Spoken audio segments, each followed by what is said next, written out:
রংপুরের ছাত্রটি কিভাবে হত্যাকাণ্ডের শিকার হলো সেটি তদন্তের বিষয় বললেন নৌ পরিবহন প্রতিমন্ত্রী খালিদ মাহমুদ চৌধুরী।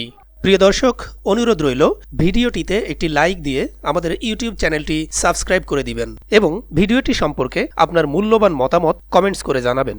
নৌ পরিবহন প্রতিমন্ত্রী খালিদ মাহমুদ চৌধুরী বলেছেন, আইন শৃঙ্খলা রক্ষাকারী বাহিনীকে কোনো ধরনের গুলির নির্দেশনা দেয়া ছিল না, কিন্তু রংপুরের ছাত্রটি কিভাবে গুলিবিদ্ধ হয়ে হত্যাকাণ্ডের শিকার হলো সেটি তদন্তের বিষয়। আমরা সেটার সঠিক তদন্তের দাবি জানাই। একই সঙ্গে রেসিডেন্সিয়াল মডেল স্কুলের শিক্ষার্থীকে কে বা কারা গুলি করেছে আমরা তারও সুষ্ঠু বিচার দাবি করি, কারণ ওই শিক্ষার্থী যেখানে গুলিবিদ্ধ হয়েছে সেখানে তার যাওয়ার কথা নয়। ২৭ জুলাই শনিবার দুপুরে দিনাজপুর শহরের বাসুনিয়াপট্টি এলাকায় জেলা আওয়ামী লীগের কার্যালয়ে মত বিনিময় সভায় এসব কথা বলেন তিনি।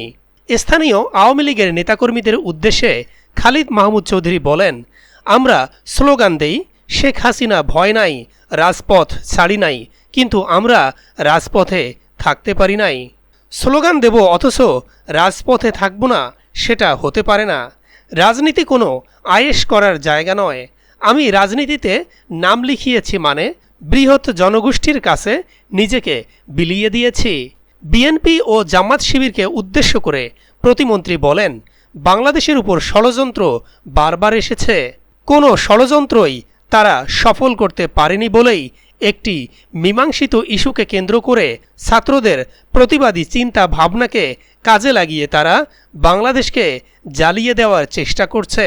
ঢাকা শহরে তারা যা করছে এটা কোনো বিবেকবান মানুষ, স্বাধীনতাকামী মানুষ, মুক্তিযুদ্ধের চেতনাকামী মানুষ করতে পারে না। বাংলাদেশ আওয়ামী লীগও নানা ইস্যুতে আন্দোলন সংগ্রাম করেছে, কিন্তু কখনো কোনো অফিস আদালত ভাঙচুর ও আগুন সন্ত্রাস করে নাই।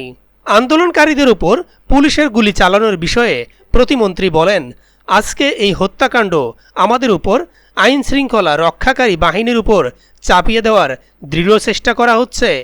যে আইন শৃঙ্খলা রক্ষাকারী বাহিনী বাংলাদেশকে নানা ধরনের বিপদ থেকে রক্ষা করেছে, মানুষের নিরাপত্তা নিশ্চিত করছে, আজকে সেই আইন শৃঙ্খলা রক্ষাকারী বাহিনীকে প্রশ্নবিদ্ধ করা হচ্ছে। যে সেনাবাহিনী শান্তি মিশনে গিয়ে বিভিন্ন কর্মকাণ্ডের দ্বারা দেশের প্রশংসা কুড়িয়েছে, আজকে তাদের বিরুদ্ধে মিথ্যা ভিডিও কন্টেন্ট বানিয়ে সেগুলো প্রচার করা হচ্ছে।